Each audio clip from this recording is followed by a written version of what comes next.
Anong comment niyo dito sa inyo bang napanood yung pong nangyaring hearing sa TRICOM tungkol po dito sa sinasabing, paglaganap daw ng fake news, sir? Well, unang-una, agree naman tayo dun sa premise ng hearing ano, na kailangan talagang tingnan yung kung paano lumalaganap nga itong fake news at bakit nangyayari ito, sinong naapektuhan, at anong pwedeng gawin para masawata ito ano. Kaya lang medyo uneasy ako dun sa ginawa nilang pagtatanong kasi kung papakinggan mo yung mga kongresista na nagtatanong sa mga resource personnel parang ngayong parang sabi nga sa English, parang score settling na. Para tipong, okay, ginawa mo to, binanatan mo ko sa vlog mo, ngayon ako naman ang gigisahin kita. Parang ganun. So, nawawala sa focus yung kung ano ba talaga yung gusto nilang mangyari.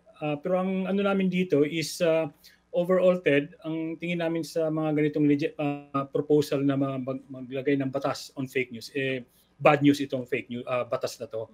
Kasi nga, while nare-recognize natin na merong responsibilidad ang otoridad na ano ito, na labanan itong fake news. I mean, hindi lang otoridad, lahat.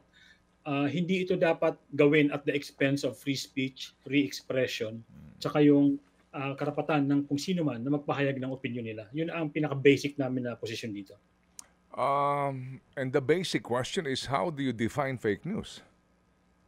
Well, isa yan sa mga tanong dun sa ano no kasi ang sabi nga ni ang punto nga ni Attorney Tricia Angeles yung isa sa mga tinawag doon is that yung fake news sa iyo baka hindi fake news sa amin, sa akin. At may fake news pa, nagbabago. He even cited Galileo. Uh, Medyo may punto naman siya doon, no?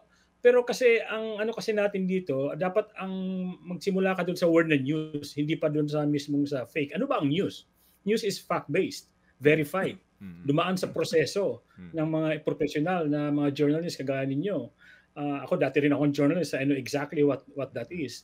Ang problema kasi dito, itong mga vloggers, mga nandito na tinatawag natin mga peddlers ng fake news, they're not really journalists. Mga vloggers lang ito. Nagkaroon ng pagkakataon na magsabi ng kanilang mga opinion dahil nga may platform.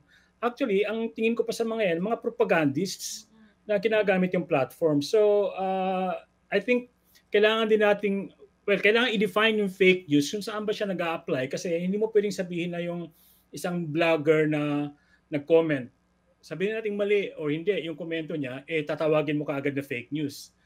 In the first place, news ba yon? So, yung mga ganong klaseng parameters,